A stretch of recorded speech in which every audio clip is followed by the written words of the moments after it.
It's a radical new program that teaches surgeons and residents to provide advanced medical care in austere environments, preparing them to face the harsh realities of disasters.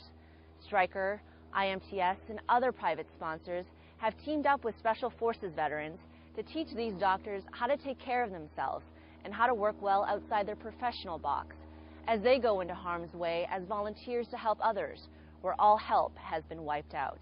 I'm Nina Bupasavan, and I was right there in the action. Imagine being dropped off in an unfamiliar place. Somewhat excited, a little bit scared about this whole thing. Who needs to stop? To begin a 3-day journey into the unknown. It's going to be kind of interesting to see what we're going to encounter. I'm actually trying to stay as open-minded as possible. I'm coming in excited, but also ready to take on whatever is put in front of me. It's what this team of medical doctors and surgical residents had to do in Little Rock, Arkansas.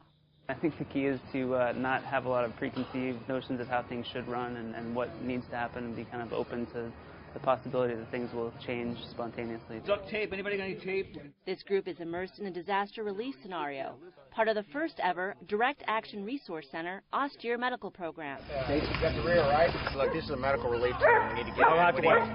Go out the way. Here, people, look, we got to go. Hey, we're here to help. It's an intense training course led by top doctors, surgeons, and U.S. Special Forces combat medics. This mock simulation is giving aspiring humanitarians hands-on experience to deal with the harsh realities of saving lives in danger zones. I think it's always good to be prepared, especially when you have the training surgically to really help people in a matter of disaster relief, a crisis, along with being better prepared to do some mission work. Backed by a prominent group of sponsors, this is the very first survival medical course of its kind, deliberately designed to keep students on their feet.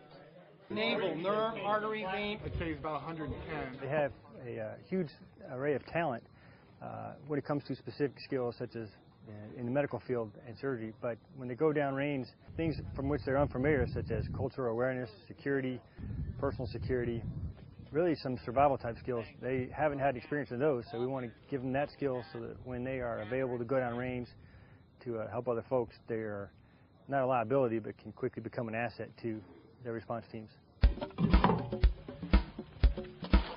Students split up into teams to get things done, from building an operating room from the ground up to creating safe living quarters.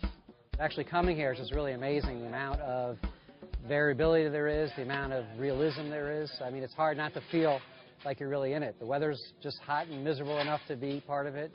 The situation is quite desolate and minimal things, but I can't get over how it's all fitting together. Boil your sand and your rocks. Michael Hawk, founder of Spec Ops, a survival training company, and star of Discovery's Man, Woman, Wild, knows firsthand what it takes to live in harsh environments.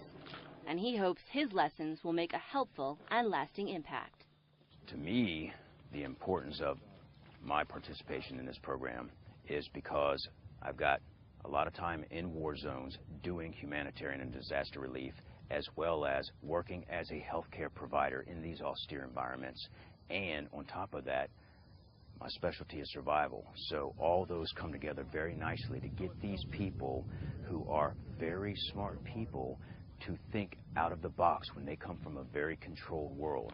So my job is to take the romance out and put the reality in and get them ready to do what they got to do. And while survival skills are vital to the course, saving lives is the heart of it. One of the key components for the Austere Medical Program is live tissue training. As you can see, it's taking place right here in this makeshift triage unit, where students are getting hands-on experience learning how to treat patients with limited resources and personnel under very challenging conditions. 1, 2, 3. It's amazing, the speed that the patient comes in. It's amazing. Like, I don't think without going through this, you would never imagine, like the number of patients that come in and what kind of injuries they have. For 3 days and 3 nights, these students began a journey of a lifetime. To me, it's just the knowledge you gain, having these expert instructors come in and teach you how to purify water, teach you, basic security and things to worry about, taking care of yourself before you can take care of other people. I think that's the thing I got most out of it.